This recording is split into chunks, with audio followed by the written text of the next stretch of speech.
യേശുവുമായുള്ള വ്യക്തിപരമായ ബന്ധത്തിൽ ആശ്വാസം കണ്ടെത്താനും ലോകത്തോട് സഹാനുഭൂതിയുള്ളവരായിരിക്കുവാനും അവിടുത്തെ ഹൃദയത്തിൽ നിന്ന് പഠിക്കാനും വേണ്ടി പ്രാർത്ഥിക്കാനായി പാപ്പ ക്ഷണിക്കുന്നു.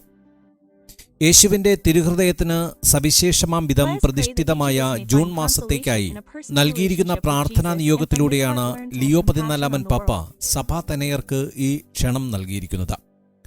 പ്രാർത്ഥനാരൂപത്തിലുള്ള ഈ നിയോഗത്തിൽ പാപ്പ ഇപ്രകാരം പറയുന്നു: കർത്താവെ, ഇന്ന് ഞാൻ അങ്ങയുടെ ആർദ്ര ഹൃദയത്തിങ്കൽ അണയുന്നു. എന്റെ ഹൃത്തിനെ ജ്വലിപ്പിക്കുന്ന വചസ്സുകൾ ഉള്ളവനായ കുഞ്ഞുങ്ങളുടെയും ദരിദ്രരുടെയും യാതനകൾ അനുഭവിക്കുന്നവരുടെയും സകല മാനവ ദുരിതങ്ങളുടെയും മേൽ കരുണ ചൊരിയുന്ന നിന്റെ പക്കൽ ഞാൻ വരുന്നു.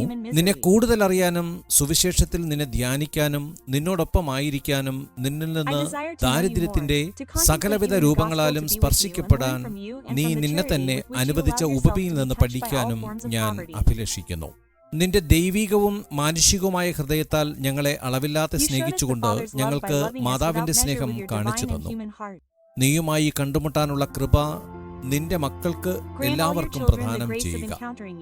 എല്ലാ സാഹചര്യങ്ങളിലും, അതായത് പ്രാർത്ഥനയിലും, തൊഴിലിടങ്ങളിലും, കൂടിക്കാഴ്ചകളിലും, ദൈനംദിന ദിനചര്യയിലും നിന്നെ മാത്രം തേടാൻ കഴിയുന്ന തരത്തിൽ ഞങ്ങളുടെ പദ്ധതികളെ പരിവർത്തനം ചെയ്യുകയും രൂപപ്പെടുത്തുകയും രൂപാന്തരപ്പെടുത്തുകയും ചെയ്യണമേ. ഈ സമാഗമത്തിൽ നിന്ന് നീ ഞങ്ങളെ ദൗത്യത്തിനായി അയക്കുക. അത് ലോകത്തോടുള്ള അനുകമ്പയുടെ ദൗത്യമാണ്.